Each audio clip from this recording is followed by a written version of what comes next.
بندگی پروردگارم امت احمد نبی دوست دار چار یارم تابع اولاد علی مذہب حنفی دارم ملت حضرت خلیل خاک پائے غوث اعظم زیر سایہ ہر گلی آقا مکین و مکان تمہارے لیے زمین و زباں تمہارے لیے تہن میں زباں تمہارے لیے بدن میں ہداں تمہارے لیے ہم آئے یہاں تمہارے لیے اٹھے بھی وہاں تمہارے لیے فقال اللہ تبارک و تعالی فی شان حبیبہ مخبرا وامرا ان اللہ و ملائکتہ یصلون علی النبی یا ایھا الذین آمنوا صلوا علیہ وسلموا تسلیما بآواز بلند صلاۃ اللهم صل على سيدنا ومولانا محمد وعلى آل سيدنا وأصحاب سيدنا ومولانا محمد وبارك وسلم الصلاة والسلام عليك يا رسول الله وعلى آلك وأصحابك يا حبيب الله الصلاة والسلام عليك يا سيدي يا سيد المرسلين وعلى آلك وأصحابك يا خاتم النبيين نہایت واجب الاحترام علماء کرام بزرگوں دوستوں عزیزوں مبارک پیش کرتا ہوں تمام دوستوں احباب کو اہل ایمان کو کہ رب کائنات نے دوبارہ وہ گھڑیاں ہمیں نصیب فرمائیں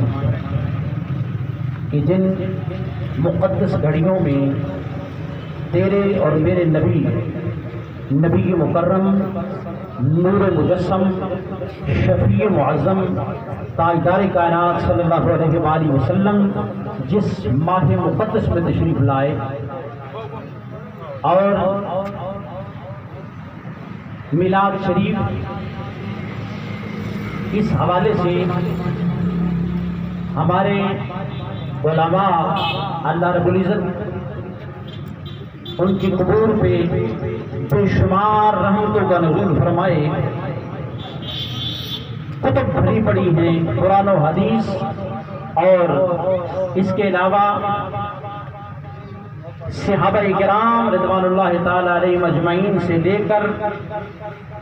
آج تک یہ میلاد شریف منانے کا سلسلہ یہ جاری ہے اور اسی حوالے سے عرض کرتا ہوں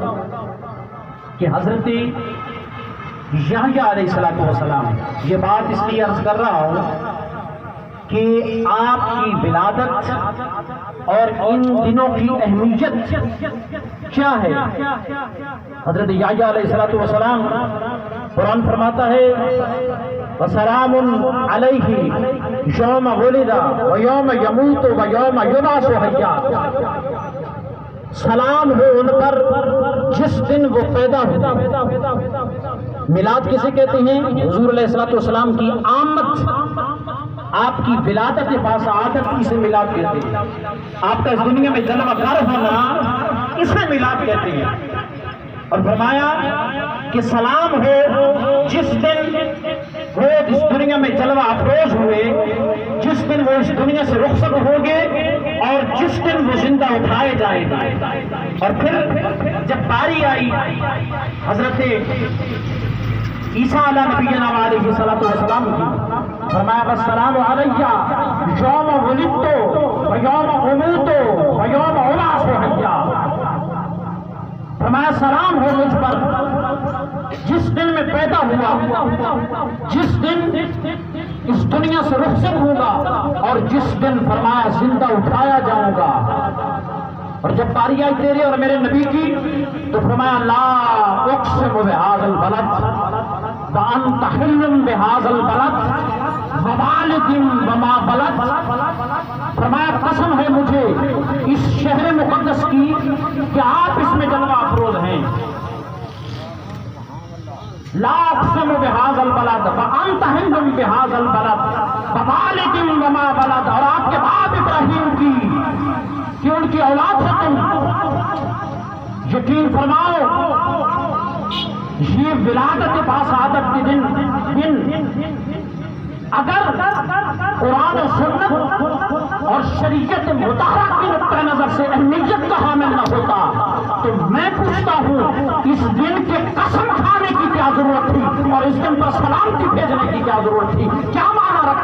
سے معلوم ہوا یہ دن اتنی اہمیت کا حامل ہے اس کا ذکر اللہ نے قرآن میں فرمایا۔ اس پہ پوری ڈیٹیل سے باقاعدہ میں کئی مرتبہ عرض کر چکا ہوں کہ صحابہ کرام نے کس طرح منایا، اس کے بعد تابعین نے کس طرح میلاد منایا، تبع تابعین نے کس طرح منایا، یہ سلسلہ چلتا آیا۔ اور اسی لیے تو میرے کریم آقا صلی اللہ علیہ وآلہ وسلم کے غلاموں، سرکار کے غلام حضرت عبداللہ بن عباس رضی اللہ تعالیٰ عنہما، جامع ترمذی کی حدیث بات عرض کر رہا ہوں، آپ نے فرمایا کہ ہم حضور علیہ السلام کی انتظار میں بیٹھے رہتے، انتظار میں بیٹھتے۔ فرمایا جب حضور علیہ السلام آتے تو تذکرہ حضور علیہ السلام کی میلاد کا ہوتا تھا، میلاد کا ہوتا تھا۔ اور یہ جتنے لوگ آپ یہ سب کچھ جو کچھ کر رہے ہیں، چاہے وہ پرچم کشائی ہو، چاہے وہ مشن بردار جلوس ہو، چاہے وہ 12 ربیع الاول کا جلوس ہو، چاہے یہ جھنڈے اور چراغاں ہو، یقین فرمائیں میرے مصطفیٰ اس پہ خوش ہو رہے ہوتے ہیں۔ اس لیے البدایہ والنہایہ اٹھائیں۔ حضور علیہ السلام کے چچا حضرت عباس رضی اللہ تعالیٰ عنہ آپ جنگ سے واپس آئے، عرض کرتے ہیں سوڑیاں اگر مہربانی فرمائیں تو میں آپ کی تعریف میں کچھ اشعار کہوں۔ حضور علیہ السلام نے فرمایا کہو چچا، اللہ آپ کے منہ کو سلامت رکھے۔ آپ نے فرمایا کہ سوڑیاں جس دن آپ اس دنیا میں جلوہ گر ہوئے، فرمایا یہ زمین میں جو جلوے دنیا میں نظر آ رہے ہیں اور زمین کی روشنی آپ کی ولادت باسعادت کے ذریعے سے، یقین فرمائیں آپ نے کیا فرمایا؟ فرمایا کہ آپ کے منہ کو سلامت رکھے۔ معلوم ہوا جو حضور علیہ السلام کی ولادت باسعادت کی خوشی مناتا ہے، چاہے وہ چراغاں کی صورت میں ہو، چاہے وہ جھنڈے اور چھڑیوں کی صورت میں ہو، ارے چاہے وہ جشن اور جلوس کی صورت میں ہو، چاہے وہ مشن بردار جلوس ہو، چاہے وہ پرچم کشائی ہو، میرے مصطفیٰ اس پہ خوش ہو رہے ہو، سرکار اس پہ خوش ہوتے ہیں۔ یقین فرمائیں میرے کریم آقا صلی اللہ علیہ وآلہ وسلم کے غلاموں، آج اگر کسی کے دل میں یہ آئے کہ یہ چراغاں تو فضول خرچی ہے، یہ جھنڈے تو فضول خرچی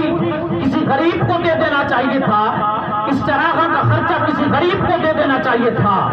میں پوچھتا ہوں جب کوٹھیاں بنے اور لاکھوں کروڑوں روپے بے جا خرچ ہو جائیں، اس وقت کیا غربت یاد نہیں آتی؟ جب کسی ڈنر پہ ہوٹلوں پہ ہزاروں روپے خرچ ہو اس وقت غریب یاد نہیں آتے، جب موبائل پہ خرچہ ہو اس وقت غریب یاد نہیں آتے۔ ارے میں پوچھتا ہوں جب اپنے بیٹے کی سالگرہ ہو، اپنی شادیاں ہوں بچوں کی، بے جا فضول خرچی ہو جائے اس وقت غربت یاد نہ آئے، جب محسن انسانیت کی ولادت کا دن آئے غربت یاد آ جائے؟